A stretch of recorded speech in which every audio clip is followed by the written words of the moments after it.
ALANSAAR Studios live. 207 West Road. I'm sure you've been here and you haven't been here. Please come through and have a look at this wonderful place. There's a wonderful library as well. There's a bookshop. There's a deli. So, Saturday, gone past 10, quarter past 10, you know what it's time for? It's time for the Dil Badalde show. I'm your host, Faizal Joosab, and I'm a family and marriage counselor, which means we get involved in situations that really are untenable. It's hectic. I mean, we have a happy couple that suddenly have hit a brick wall, and now they're talking about separation, and everybody's like more in shock and don't know how to cope and how to deal with the situation. So you have to excuse us. We are a bit unwell at the moment. So, so without further ado, let me introduce the other part of the show, the charm of the show. Assalamu alaikum warahmatullahi wabarakatuh. So Misbah is here today. And shall we start? What are we starting? Messages. Oh, look at that. Off the bat. Yeah. How are you, my awesome mashallah son and daughter-in-law? Okay. Hope Allah well, and team. I like to take this opportunity to wish all those who's not feeling well and myself a speedy recovery. Ameen, Rihanna said PMB. Assalamu alaikum. May Allah bless you with people who have pure intentions for you. May He bless you with people who have genuine love and care for you. May He bless you with people who care for you, care for your deen, and may He bless you with people who make dua for you. Ameen. Very beautiful messages. That's a wonderful thing. We all need support around us, and we need the people who are really good. And you can't really say who's good or bad until the test comes. And that's what we are in here. We are in a test. Allah Pak has sent us in this world as a test. So we can clinically look at the situation as much as you want, but ultimately it is the qabr where we're going to, and it is going to be facing our Creator. She's the first one who called me daughter-in-law.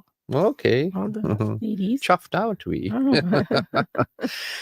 Okay, so again, Faizal C. Joosab, Misbah Iman Joosab, Dil Badalde, we family and marriage counselors. So if you're listening for the first time, I'm sure you're wondering what's the shenanigans all about.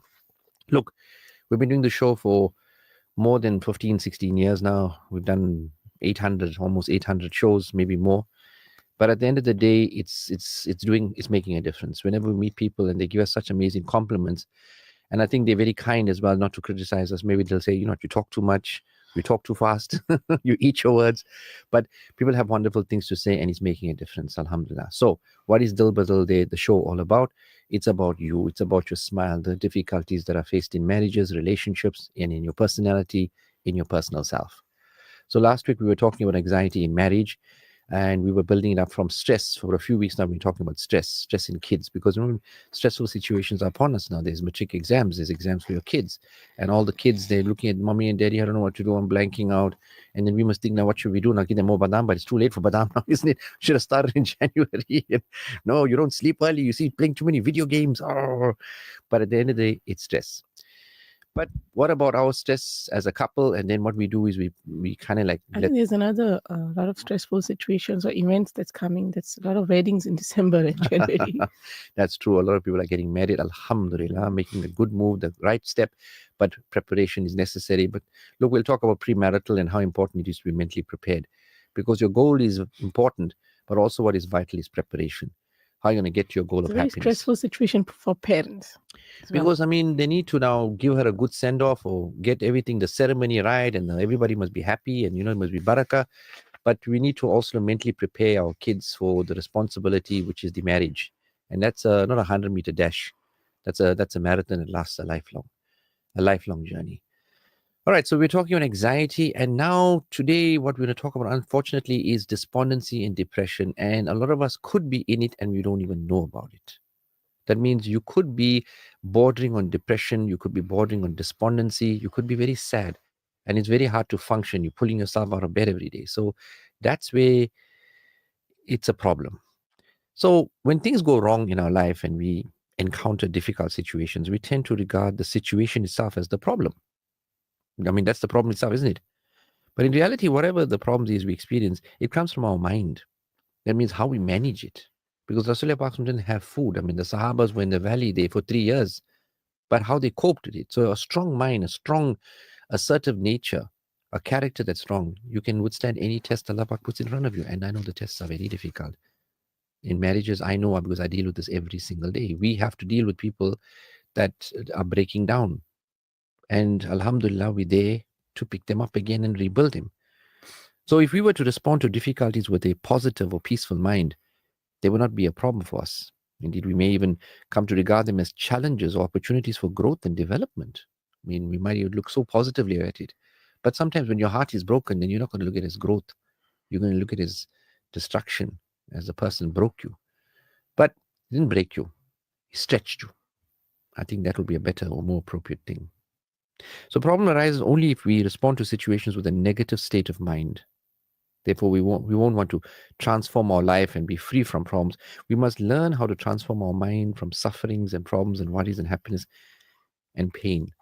And the way to do it is in the Sunnah, is in the Sharia, is in the way we pick things up. So now, sometimes you know what you could be ashamed of yourself. You could be ashamed of um, who you are, what you've done, because shame creates an unrealistic measure of self-worth. Since you create a point of separation between you uh, and who you think you are and who you actually are.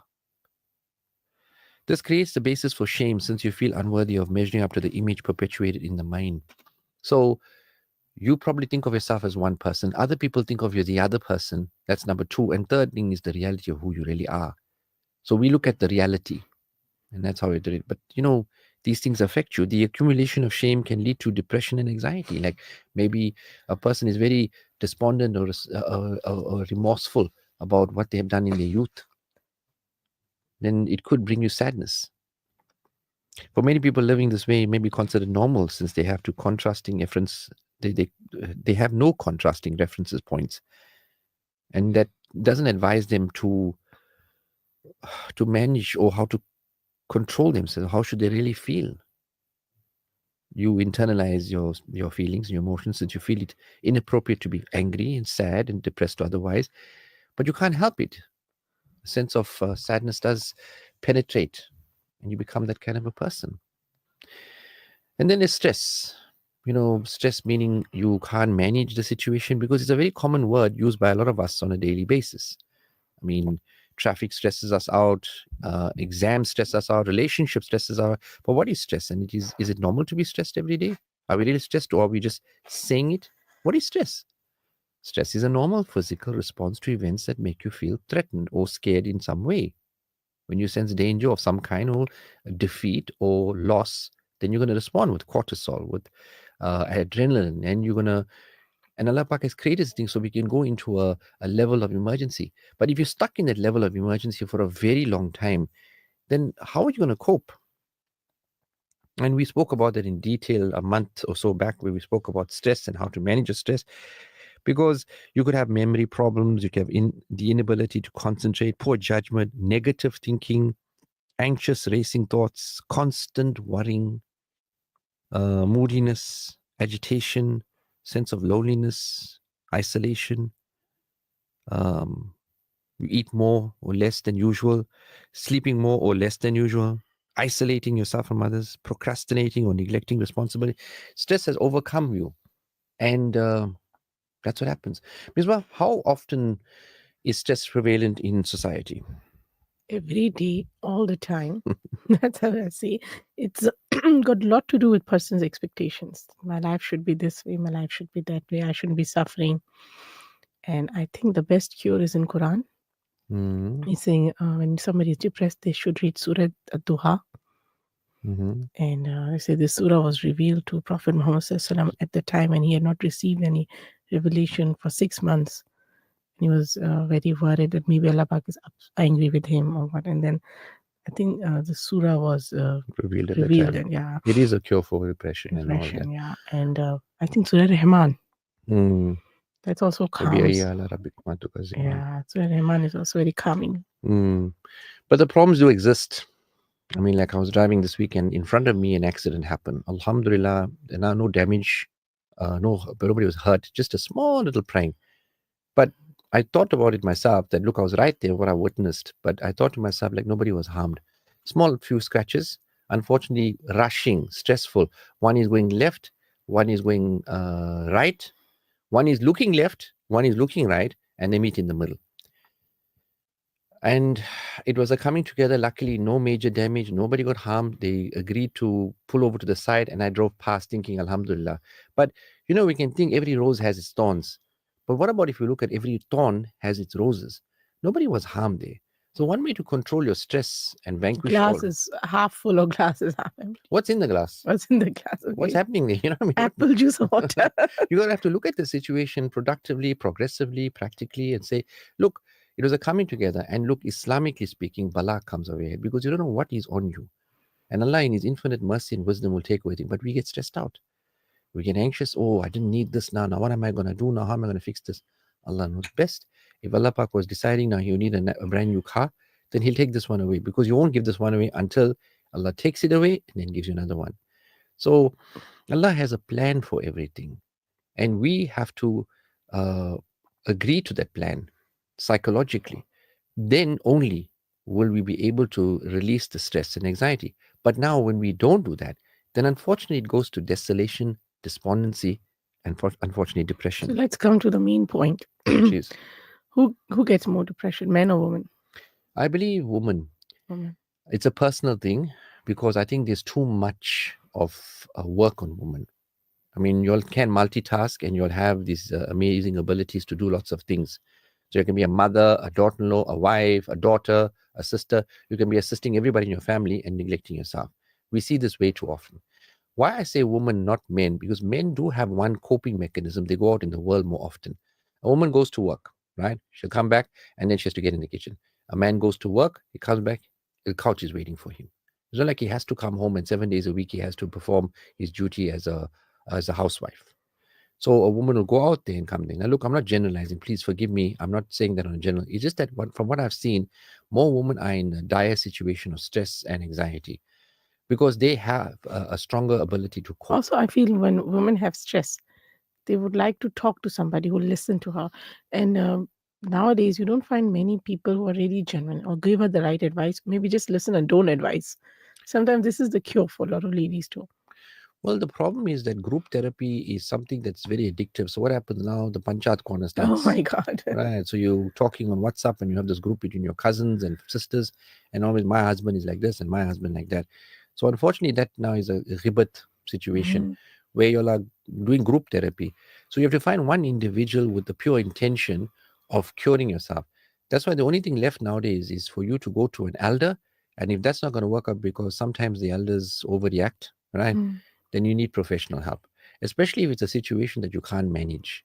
Like, for instance, now you're suspicious of your husband, or perhaps the finances are not getting better and you don't know what you're doing. You sit down with a professional, and the professional will guide you and say to you, listen, we want to help you, and that's our only intention, and everything is very, very private and confidential. It's an amana. We can't now discuss it with anybody, and I don't know you, you don't know me. Then you can bare your heart and your soul, and you can speak and you can say, listen, you know what? I've got these fears in my heart because everybody has skeletons in their closets, including me. I mean, we're human, aren't we?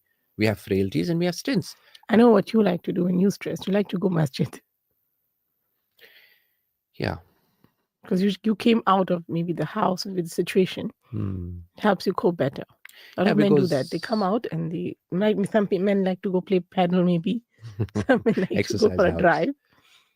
I like to sit alone in the masjid because it's like where you really connect. And I think the best moments in my life in solitude was there. Hmm. So everybody has their go-to place where you can sit and have a conversation with Allah uninterrupted. But it can't be namaz time. Okay, that's my thing. It's not namaz time. It's after namaz or before namaz. So that's where you have to sit down and just collect yourself and say to yourself that, you know what, that's it. But everybody has a coping mechanism. But sometimes those mechanisms are not enough because the problems are overwhelming you. And then comes the sad part, the depression, because the normals, ups and downs of life mean that everyone feels sad or has the blues from time to time. But if emptiness and despair has taken hold of your life and won't go away, you may have fallen into, unfortunately, depression. And depression makes it tough to function or enjoy life, like maybe once you did. But just getting through the day can be overwhelming. But no matter how hopeless you feel, you can get better. But understanding the signs, the symptoms, causes, and the treatment of depression is the first step to overcoming the problem. Now, when a person is diagnosed with depression by a psychologist or a psychiatrist, then obviously they'll want to talk about their problem but stabilize the person. They'll give them a sedative so that they can sleep well. Sleeping is very important. it relaxes the body, and your brain and your entire body gets refreshed, detoxed. So if you're not sleeping, that's a very bad sign. So that's what they do. They give you a sedative. Then they'll give you an antidepressant, which is something that will boost your hormones. Now, a lot of people are not prone to medication, and it can be very addictive. So then what do? So essentially, what they will try to do now is find other methods. Now there's homeopathic medication and all of that. But the situation, the problem is that the problem will still exist. You'll get stronger, you'll cope better, and then inshallah, through Allah's fazl, you'll be able to confront those problems. That means if you and your husband are having issues, then you won't be so sad or depressed or saddened by his behavior or how he's like being so nasty with you. You'll decide, I need to confront him, I need to go up to him and talk to him and say, why are you behaving like this? You'll have the courage now not to fear his wrath or his anger and say, listen, calm down. So maybe that chemical way helps, but not all the time. Not all the time. So undiagnosed depression can present a range of symptoms, emotional symptoms like persistent sadness, hopelessness, or emptiness, feelings of guilt or worthlessness, irritability, or tearfulness if you cry too much. The cognitive symptoms, difficulty concentrating, remembering, or making decisions, excessive worrying, or memory problems. Physical symptoms, fatigue, lack of energy, or feeling slowed down. Changes in Some your... people, they just sleep whole day. We don't understand. We think maybe they're That's lazy. a very big sign. No, it's not lazy, because if you weren't lazy before and suddenly you become lazy, then no, there's something wrong. You have to wake the person up and say, what's wrong? Talk to me. They Let's don't get want to some help. talk. They don't. It's undiagnosed. So we don't know what's wrong. Yeah, so you have to take them to somebody who can really slowly pull them out of it. So you could be changes in appetite or weight, headaches, cramps, digestive problems, behavioral symptoms, withdrawing from friends and family, becoming a workaholic, abusing medication, drugs, alcohol, cutting or otherwise hurting yourself. As amazing as it sounds, we deal with this on a daily basis. Trust me. This happens in youngsters a lot. A lot. So symptoms typically last most of the day, nearly every day, for at least 2 or 3 weeks. But depression is treatable, but it depends what you want to do. But you can't leave it as it is, because it only gets worse and worse. Does depression come from loneliness as well? Yes. Or because somebody's depressed, that's why they're being lonely? Yes. So depression is a loneliness where you feel alone. There could be people around you. You could be in your family. You could have a husband, a wife. You could have children. You could have parents. You could have anything and everything. But you feel alone because you don't know how to deal with the problem you have. Maybe you have a medical condition that you don't want to tell everybody. Maybe you have a financial woe. But that thing overwhelms you and you feel alone. Depression gets hold of you when you feel alone. That means you've tried your best and you failed. That's when somebody needs to put their hand out and say, come, let me That's show why you. support structure and support family member, friend is very important. Nowadays, family members and friends have their own woes as well. So you don't want to trouble them as well. Yeah. I mean, it's not like you can go up to your brother and say, listen, I need 1 hour of your time and you need to stop giving me advice. So Maulana, calm down. They say, what do you mean, Maulana? I'm not a Maulana, I'm a businessman. He said, no, but you talk like a Maulana. And there's no key after the bayan you give me. So, but you need somebody out there that's going to pick you up and say, you know what? Are you alone? He says, I feel very alone. You're never alone. What's wrong with you? There's 2 angels sitting on your shoulders and Allah is always with you. But now, Allah is to you as you see Him. Do you see Him with your heart? Are you making ibadat or exercising, going up and down and kissing the ground and, and just performing a faraz or performing the ibadat? Are you not connecting with Him? Do you not feel the power? Then the positivity starts.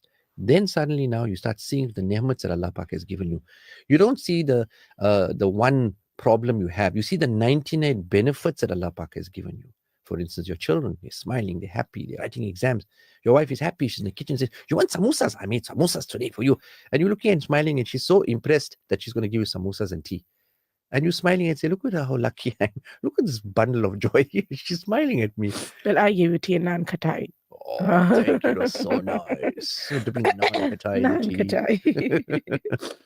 But when you start connecting, that you start changing. But it's very hard to do it on your own, especially when you're on there. Like, for instance, now, let's say you got cramp and you're in the ocean. How are you going to rescue yourself? You could be the best swimmer in the world. You are prone to drown. But if somebody throws you a life jacket, throws you a lifesaver, and you hold on to that buoy or that floatable thing, that inflatable thing, and you slowly, and they pull you in, You need to know how to ask for help, because depression also comes when someone is um, guilty, when a person has wronged someone, or done or said someone something. This also includes transgression. When Allah has set limits for people, for everybody, and a person listens to shaitan and cross that limit for the time, you think, you know what, this is like the end. But slowly and slowly, the person's heart starts to drift into like sadness. So there's a spiritual sadness that also affects us in depression, and that's something we cannot ignore. When a person is sad, it's not only sad for the test that they are in, they also need to look at how connected they are with Allah Pak. Because remember, if you're going to have one light on in the house, it's going to be a dark house. But if you got electricity throughout the house and lights are lit all over the place, then you're going to be in brightness. If you are constantly looking for ways to connect to the lapak, then you're going to have brightness in your heart. But if you're not going to do that, then you're going to only depend upon your finances or your family. But you're not going to have that energy to fight off whatever shaitan and waswasa brings to you. Because look, depression comes from waswasa, where all those worries and stresses in your mind, oh, what's going to happen? Where am I going to go from here now? What if somebody finds out? And this is what happens. So depression is something that's easily overcome. Trust me. I do this every day. Trust me. Okay, I'm a little bit sad because there are not enough WhatsApps today because our technician Are you informed us. depressed? No, not depressed. I know that I'm going to get something good. But the technician informed me that WhatsApps are a bit slow today. So keep on trying. And if you can't get through, you can send us a message on 083 7789314. That's our number, Yeah. please. And we have Sister Rukaya. Assalamu alaikum wa rahmatullahi wa barakatuh, my Faizal Bhai and Bhabhi. Painful life. No matter how painful life takes, you never lose hope. Remember, good things come from bad situation. Keep praying, hoping, and stay strong. Life will change for you. My special dua to you and your beloved family. I ask my Allah Almighty to accept all your heartfelt and innermost duas. May my Allah Almighty grant you everything that you made dua for, inshallah. Ameen. A dua can go where I cannot go. Through dua, I can be with you, and you're without being there. I may be miles away, but my duas will always be with you. Ameen. May my Allah subhanahu wa ta'ala bless you, Faisal Bhai and Bhabhi, abundantly. Ameen, ameen, summa ameen. I think this she sends for you. Okay. Allah subhanahu wa ta'ala आप और आपकी family को हमेशा खुश रखे, सलामत रखे, इंशाल्लाह आमीन. From Sister Ruqayya. Thank you so much for that. I did my job as well. I think we should call her Sweet Sister Rukaya. Okay. SSR. Okay, so living with this despondency, this depression is not normal. It starts to affect your body and starts to affect everybody around you, people, your kids, your spouse starts feeling a bit aloof from you. So whatever the problem also is. Depression in a parent can negatively impact a child's development, of course, and mental health in a number of ways, like attachment. Children look to us for the guidance. Now, if you're not going to be smiling all the time and positive all the time, then you're going to teach them how to be sullen and sad. Yeah, temperament, school performance, emotional regulation, and I've seen in some cases responsibility, where they take on more than they should be taking. They grew up too fast. Yeah. So we deal with that a lot, a very common way nowadays, because even yesterday I was talking to somebody and I said, you have these issues and there are symptoms of a child growing up too soon. Now he's a man now, and he's married, but he has these symptoms that did you grow up too fast? So sometimes as a child, we put a lot of burden on these children, not developing them, but actually overbearing them. And then when these adults, they go through midlife crisis as well, isn't it? Yes, because they didn't live a childhood. And furthermore, they had to be mature too early in life. Some of them even say that, you know what, I don't want to get married. How many of them get married very late in life because what they saw, they had to grow up and face situations that were very, very depressing. A lot of girls go through this. I don't want to go through what my mother went through or my auntie went through, what I'm seeing with my friends. I don't want to go through that. Because there was too much of conflict. Now, if the mother sat the daughter down and said, see, this is life, and I'm not a quitter, and don't you ever believe that I'm weak, because I give as good as I get. Doesn't mean now I'm going to fight with him and sway him and argue with him. I'm going to go down to the gutter. No, but I'm not going to quit, because I'm a strong person, and that's what life is all about. We don't know what's in your taqdeer. Only Allah knows what's in your taqdeer. But what I can do is make you strong. So whatever comes your way, you'll know how to cope. But quitting or not entering the frame or not entering the, then you're never going to win. So there's no way that you're going to now avoid these issues. So if you avoid, you lose. Go in there, go in strong, and make it happen. So then the child gets a better way. But now, if you're depressed and saddened because your life didn't work out and your husband is harsh on you or your wife is harsh on you, you're walking around like a corpse, a living corpse, then what's going to happen?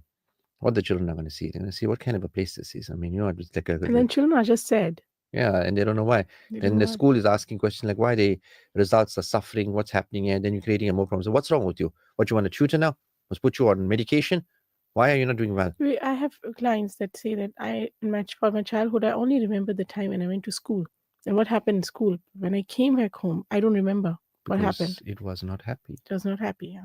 So how important it is if we are sad, despondent, depressed, to get it sorted out, because we're affecting the next generation. We're affecting our They children. blank out at home because it's a sad situation or it's something that they are not coping with. I believe if you have barakat in your home, there should be laughter. You have to be laughing. Children have to be naughty. Yeah, they have to enjoy themselves and they have to come and tickle They have you. to break few things. Oh Not too gosh, many, we're but just few. talking about that pellet gun that has been causing havoc in our lives. Yeah. And even today we are talking about it. But that's what happens. We are supposed to be playful and joyful and enjoy life, because this second that we just passed now, this hour that passed now, is never going to come back. And if you wasted it being sullen or saddened, then it was an hour or that time that was wasted. So why waste it? But it's easier said than done. It's very easy for me to sit behind the mic and say, oh, you know what? Just snap out of it. Now, come on. No, it's not that easy. But it is easy if you get the guidance that you deserve. So we have to break it down and start from the core problem. Then we have to rebuild your nature, your character, your habits. Then we have to become spiritual. There have to be certain things like maybe you like Quran, maybe you like zikr, maybe you like salah.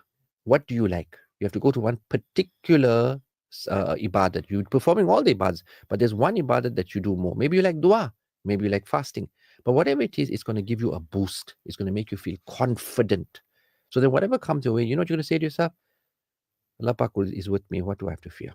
Bismillah ar-Rahman ar-Rahim, guaranteed success. The danger is if children don't find the right kind of environment, then they look for role model outside, and that's not always Very positive. dangerous.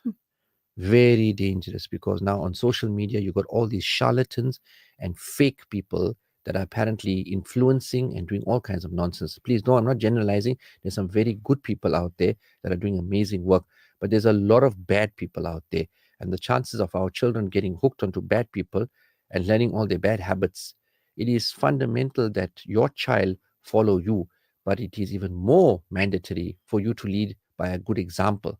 So if you're not going to set an example where salah is in control, ibadat is controlled, no bad behavior, bad language, always optimistic. So the child has a problem. He knows daddy and mommy have a solution. They're not going to come to you unless you are a person that's willing to be there for them. If you are going to say, why did you do this? And why? Then they don't want to talk to you. They'll rather talk to somebody else. They'll talk to a friend, a teacher, a colleague, a bad person, because a bad person is going to present them as a good person. And why we have so much of drugs and all this? Because children are not coping. When a person turns to a narcotic, it's not for entertainment and not for relaxation. It's because they're not coping. They can't address That's the the issue. first excuse or first reason they'll give you. I went back on drug because I had this problem and I wasn't coping. Exactly. Now we need to teach people how to be coping by supporting them. Remember, empathy is the antidote for sadness, for depression. But empathy can come only from another person. We have to be there for one another. You must know that the person can pick up the phone. I am available. I tell certain people in my life that, listen, all you got to do is make that call. I don't know if you have me on your speed dial, but if you just find my number on your phone and press it, I'm there for you. You need to have these people in your life, and you need to be there for people. Otherwise, people are not going to only be there. You can't take. You have to give. But if you're going to give, then people will give back. But that's how we need support structure. So when you go down, you need somebody to be there to say, listen, I'm here. We won't fall. I won't let you fall. That's who we are as Muslims. Also, we are live on Facebook. So if you can't get through WhatsApp, you can comment us there. We have a nice WhatsApp. No one is more real than your mom. She will tell you how it is to your face and make dua for you behind your back. I'm a strong woman because my dad in heaven is watching over me. I saw a man with a good golden heart, by the way. He is my father. To my Mm. father, may every drop of your sweet fallen in bringing me up, sorry, may every drop of your sweat fallen in bringing me up become a river in Jannah. Ameen. May my Allah subhanahu wa ta'ala give both my parents and all marhooms the highest states in Jannah. Ameen, Ameen, subhanahu. I see. That's what we're talking about. That a father left a impression on his daughter. And that impression was that, you know what, I love you. And he taught her how to be as strong as she is. And this, as parents, is what we have to do. This, as human beings, we have to do for ourselves. You can't fall down. That's not going to be an You don't excuse. have a choice. We don't have a A choice choice, here. yeah. And what's even more is it's so easy to do. We have to become more spiritual. We have to become more practical. We have to become more intelligent in the sense that I'm not coping. Let me reach out. I've been trying to beat this thing here. It's not happening. Everybody goes through this. Rasulullah Pak Sallallahu Alaihi Wasallam was the strongest of creation, but he went through a year of sadness. They call it the year of sadness because he lost his beloved uncle and his beloved wife. Allah Pak called him for Miraj, gave him Salah. Now, why are we not turning to it? Now, if you're going to read namaz as up, down, up, down, up, down, up, down, then it's not going to work. There's more to namaz than that. But somebody has to sit with you and explain to you and say, see, go into sajda in dua and stay there and pour your heart out. These are the things that will really make a difference to you. But then there's practical problems. Now, maybe your spouse is giving you an issue. Maybe you have a financial quandary. Then you have to go to people who teach you how to overcome these issues. So it has to be dua and dawa. So start with the dua and then turn to dawa, which means now you're going to make dua for your child. Your child's fever is not going to come down. You're going to have to put some panado syrup in him, right? Then he gets better. So you have to go to people who have the intelligence. Everybody doesn't know everything. There's something somebody out there knows, and we have to reach out. But the quicker you reach out, the faster the problem is resolved. So if you identify with things like you can't sleep or you sleep too much, you can't concentrate or find that previously easy tasks are now difficult, you feel hopeless, helpless. You can't control your negative thoughts no matter how much you try. You lost your appetite or you can't stop eating. You're much more irritable, short tempered, or aggressive than usual. You have thoughts that life is not worth living. You rather seek immediate help because it's not a nice place to be. Okay, we have a nice message. Mhm. Sanams, can I please remain anonymous? Yes, you can. I have been diagnosed with major depression. I'm on antidepressants, but my biggest problem is I have a partner and kids who are not supportive at all. As a result, I can't get out of my depressive state. When I'm with my friends, I enjoy life and I'm happy, but it all starts again when I get home. I'm at a loss as to how to get out of the state. Please help. Your perception. See, your medication now is keeping you a little bit buoyant, so you're managing it. That means you're functional. You're getting up in the morning. You're there for your parent, your children. You're there for your spouse. But what you have to do now is now readdress your expectations because, like you said, you're okay with your friends, but when you come home, so what is it about home that has traumatized She you? said her partner and the kids. Yeah. So there's something about the home that has now. So you need to change your expectation. Now you're looking at the sun about to set, or is it rising? It's a perception. Now, how we clarify that perception, you look at the time. Is it is it 5 a.m. in the morning or is it 20 past 6 in the evening? So you need information to clarify whether the sun is setting or the sun is rising. I've given you an indication of simple metaphor as how reframing works. Now in Islam, okay, it's a clinical psychological term, and this is a system we use in cognitive behavioral therapy when we have to help people with depression and despondency and all kinds of maladies and malaise. But in Islam, how we reframe the situation. So, for instance, now a person is scared of dying. Said, how? Why are you scared? Said, because I don't know what's going to happen. We know what's going to happen. We've been told what's going to happen. We know exactly what's going to happen, how Malik al-Maut is going to happen. But you need to tell me what you want to happen. We know we're going to die, but you tell me how you want to die. Do you want the angels to come and say, Irji ila rabbiki radiya mardiya, fadkhuli fi ibadi, wadkhuli jannati? Do you want the angel to say that to you? Do you want to sit and look at angels looking at you and smiling at you and praising you? Do you want your name to be taken down in the good book in heaven? Do you want people to read behind you? Make it happen then. Don't worry about you're going to die. It's inevitable. Kullu nafsin zaqatul maut. Everybody's going to die. But what you're going to do about it? So, reframing is a very important part. So, we take the issue, we turn it around and make you understand it better to deal with it better. That is what we do as counselors. Now, whether it's marriage, whether it's a personal issue, whether it's a family issue, whatever the issue is, we turn it around positively. And a positive outlook is always going to benefit somebody. Like for instance, we're all going to go to paradise with Rasul Pak because we have established La ilaha illallah Muhammad Rasulullah. And Allah Pak take us with Iman. Our thing is how you live is how you're going to die. If you live a good life, a halal life, then Allah will take you in a halal state. Then what happens? Eternal success and bliss. We have Sister Aisha Bibi Jamal who said, please increase the volume on your side. Voices are soft. My volume is on maximum. Okay. I think she finds maybe I am soft. Yeah, should I'm I soft. should I speak this way? Maybe Louder. louder. By the way, whatever you said was very impressive. I'm very impressed. Are you? Mashallah. Look at that. And I think the sister will need help reframing, so she needs to contact us. Yes. You need to contact as quick as possible and get out because a day wasted is a day wasted. It's never coming back. Tomorrow is not the 16th of November 2024. The day after is not the 16th of November 2024. Don't waste any time. Get it sorted out as quick as you can.